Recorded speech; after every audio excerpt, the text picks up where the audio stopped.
Hey Rams fans, welcome to this week's edition of Anatomy of a Play. If you were with us last week, you know that we are going to try to start incorporating videos into the series. I know last week's video wasn't that great, but I've brushed up on my video production skills, and I think this week's a lot better.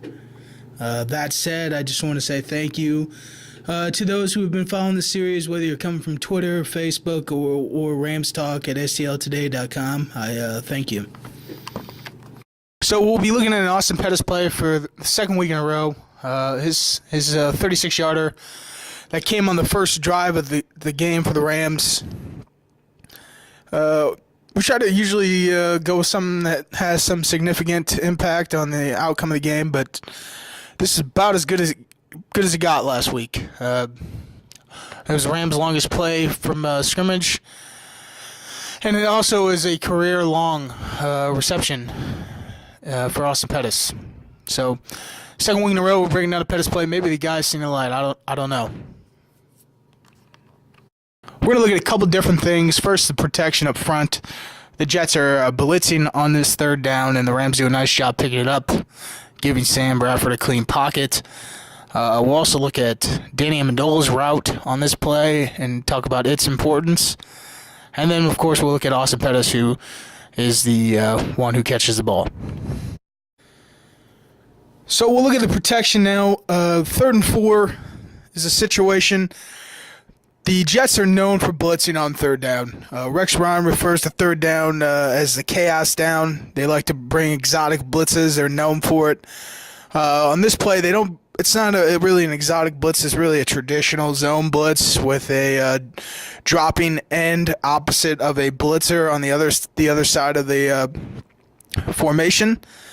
The Rams do a nice job picking it up. Up front, though, they're going to be in a half slide, which is something we've talked about before. But given our ability with the video this week, we'll break it down a little bit in more detail. Why don't we start with the front side, which is the right side of the line.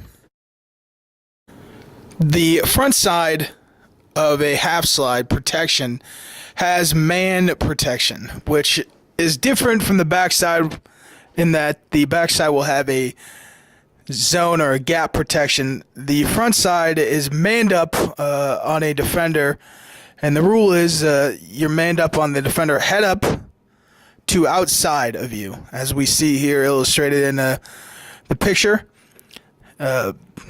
You'll go wherever that defender goes, as we'll see here.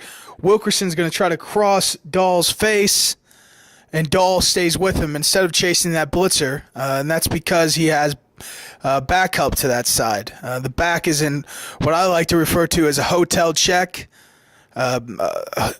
Hotel check in that he's going to check inside for blitzers first, and then he's going to check out. Check in, check out, just like you do in a hotel. And we'll see here, it's a good job by Dahl staying with his man. He's going to get some help from Turner.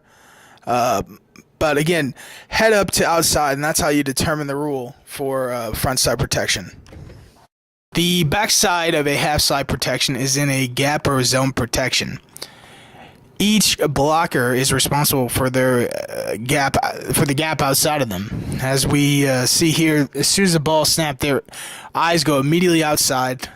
In the event of a blitzer, the tackle will have the first man out the end of the line of scrimmage.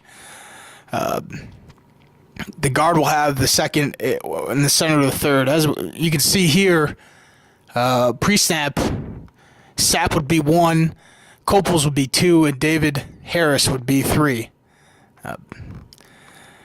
The backside differs from the front side in that these blockers are working in conjunction with one another.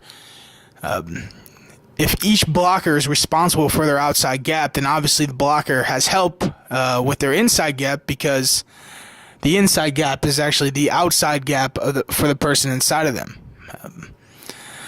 So three things I really want to point out here. First, we see Saffold's man, Ricky Sapp, disappears. Now, this is just basic one-on-one football stuff. If you're an offensive tackle and the guy over you who's setting the edge of the pocket disappears, there's going to be more than likely someone to come and replace him.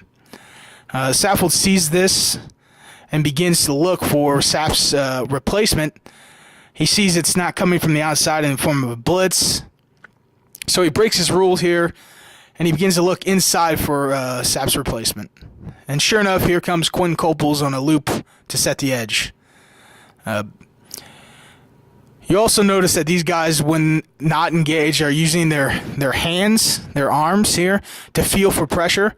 And that's just like having an extra set of eyes for an offensive lineman. It allows them to keep their eyes on their gap, but at the same time gives them awareness of the pressures from the inside. And finally, we'll look at the progression of Robert Turner here. As I just said, in the event of a blitz, the tackle is going to have the first man off the end of the line of scrimmage. Guard will have number 2, and then Turner will have number 3. Pre-snap alignment, it looks like David Harris would be number 3 because Coples is in the outside shoulder, playing a 3 technique. So we'll see in the snap of the ball, you can actually see Turner's head go through his progressions. First, he's going to look right at Harris. Harris is dropping to the other side of the formation, so what he'll do next is he'll peek to Coples, who at this point is looping outside, as I just mentioned, for a dropping Sapp. So he sees now that Saffold and Smith are going to have Coples by themselves. He's now able to turn back and help Harvey Dahl with Muhammad Wilkerson. I just wanted to point those out. Finer details of the play, and I've always enjoyed doing that.